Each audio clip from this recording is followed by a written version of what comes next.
नमस्कार, मैं मुस्कान कनौजिया और आप देख रहे हैं एसीसी न्यूज़ टुडे। इस दुनिया की सबसे बड़ी सच्चाई यह है कि जिसने जन्म लिया है उसकी मृत्यु निश्चित है, लेकिन कब और कैसे ये किसी को नहीं पता।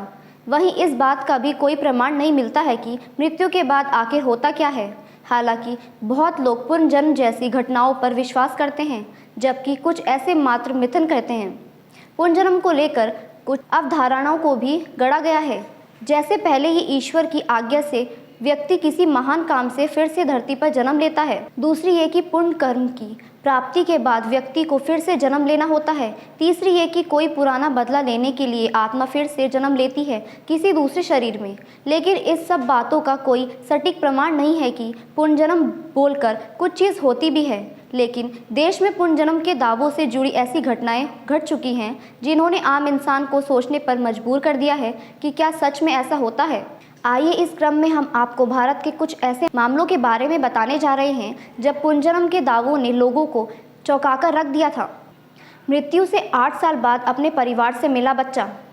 ये घटना 19 अगस्त 2021 उत्तर प्रदेश के मैनपुरी जिले की है, जब एक लड़का अपने कथित पिछले जन्म के माता पिता के घर आया और उसने कहा कि वो उनका बच्चा है जो 8 साल पहले मर चुका था। ये लड़का उस 13 साल के रोहित की बात कर रहा है जिसकी मृत्यु 8 साल पहले कानपुर के नज़दीक नहर में नहाने के दौरान हो गई थी।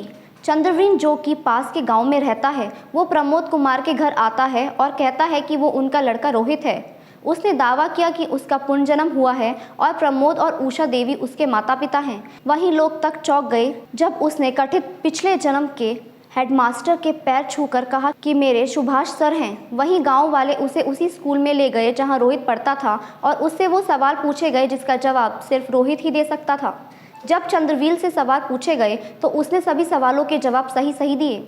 झाड़ावाला के 3 साल के बच्चे ने बताई अपनी मौत की बात। राजस्थान के झाड़ावाला के एक 3 साल के बच्चे मोहित ने दावा किया है कि उनका पुनर्जन्म हुआ है और उसकी मृत्यु 16 साल पहले हो चुकी थी। उस बच्चे ने बताया कि उसकी मृत्यु ट्रैक्टर के नीचे दबकर हुई थी। बच्चा खुद को पिछले जन्म का तोरण बताता है। वहीं मोहित के पिता का कहना है कि वो ट्रैक्टर की आवाज़ से डर जाता है और रोने लगता है। वहीं जब दावे की छानबीन की गई तो पता चला कि कोड़ुखेली काला में रोड निर्माण में मजदूरी करने गए तोरण धारण नाम के एक 25 वर्ष के लड़के की ट्रैक्टर के नीचे दबने से मौत हो गई थी।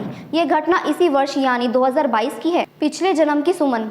ये घटना राजस्थान अलवर 2005 की है, जब 2 साल की बच्ची ने खुद पुनर्जन्म का दावा करते हुए कहा कि वो मनीषा नहीं बल्कि सुमन है, जिसकी मृत्यु 15 की उम्र में 2000 में टाइफाइड से हो गई थी। मनीषा के कथित पिछले जन्म के पिता चौधरी कमल सिंह कहते हैं कि उस बच्ची ने कहा था कि वो नहीं रे मेरे पिता हैं। कमल आगे ये भी कहते हैं कि किसी ने उससे कहा था कि वो पिछले जन्म की सुमन हो सकती है, क्योंकि कई चीज़ें जो उसने बताई वो काफ़ी मिलती हैं। फिर मैं उस बच्ची से मिलने गया और जैसे ही उसने मुझे देखा वो पापा बोलकर मेरी बाहों में आ गई।